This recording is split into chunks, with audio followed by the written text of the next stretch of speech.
নমস্কার, আমরা article, preposition ও B ভার্বের ইউসেজ বা ব্যবহারের ওপর নির্ভর করে ট্রান্সলেশনের ভিডিও শুরু করেছিলাম। আর্টিকেল, প্রিপোজিশন ও বি ভার্বের ওপর ব্যবহার বা নিয়মগুলি ব্যবহার করে কিছু ট্রান্সলেশন প্র্যাকটিস ভিডিও আমরা এর আগে কিছু দিয়েছি, সেগুলো আপনারা দেখবেন এবং আপনাদের মতামত জানাবেন। আজকে আমরা আর্টিকেল ও প্রিপোজিশনের ওপর বেস করে আরও কিছু ট্রান্সলেশন প্র্যাকটিস করার চেষ্টা করব। চলুন শুরু করা যাক।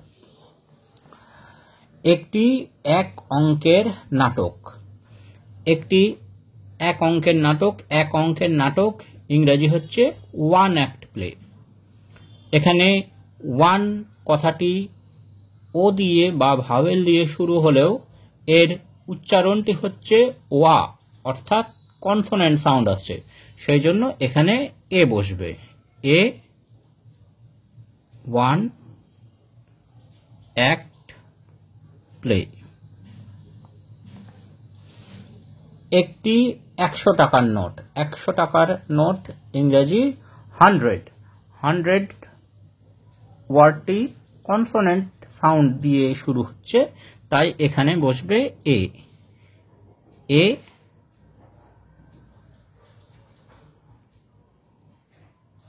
100 রুপি নোট। সব থেকে বড় বাড়ি। আমরা জানি যখন সব থেকে বা সর্বোচ্চ এই রকম কোনো মানে বোঝায় তখন আমরা বিশেষ বা নির্দিষ্ট করে বোঝাই, তখন দা আর্টিকেল ব্যবহার হয়। তাহলে এখানে আমরা বসাবো দা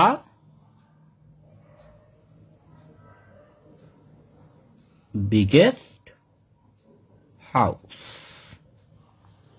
সবুজ পাখিটি। এখানে সবুজ পাখিটি নির্দিষ্ট করে বলছে, তাহলে এখানেও আমরা আর্টিকেল বসাবো দা। দা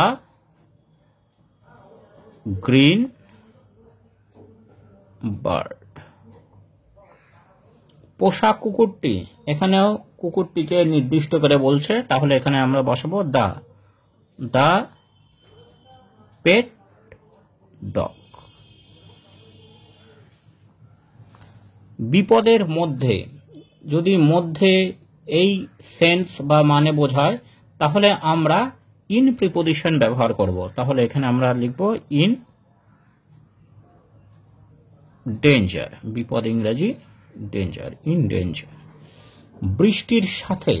সাথে যদি বোঝায় তাহলে আমরা উইথ প্রিপোজিশন ব্যবহার করব। তাহলে আমরা লিখব এখানে উইথ রেইন। মেঝের উপর। মেঝের উপর এখানে স্পর্শ করে থাকা বোঝাচ্ছে, তাহলে অন দ্য ফ্লোর। শ্রেণী শিক্ষকের প্রতি।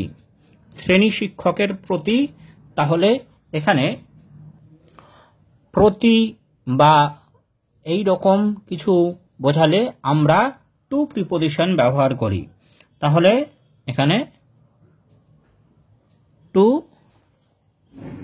The class teacher. মাটির নিচে। তাহলে নিচে বলতে এইখানে আন্ডার প্রিপোজিশন আমরা ব্যবহার করব। তাহলে আন্ডার আর্থ। পুকুর হইতে। হইতে বোঝালে আমরা ফ্রম প্রিপোজিশন ব্যবহার করি। তাহলে এখানে আমরা লিখব ফ্রম দ্য পন্ড। কলমটি দিয়ে। দিয়ে বা সাথে এইরকম বোঝালে আমরা উইথ প্রিপোজিশন ব্যবহার করি। তাহলে আমরা এখানে প্রিপোজিশন লিখব উইথ। With the pen. বইটির মধ্যে। মধ্যে যদি বোঝায় তাহলে ইন প্রিপোজিশন হবে ইন দ্য বুক। তপনের বন্ধু, তপন এর যদি বোঝায় তাহলে আমরা জানি অফ প্রিপোজিশন ব্যবহার হয়, তাহলে আমরা এখানে লিখব ফ্রেন্ড অফ তপন। একের পর এক, পর বা পরে বোঝাতে আফটার প্রিপোজিশন আমরা ব্যবহার করি, তাহলে এখানে আমরা লিখব one after one. Thanks for watching this video.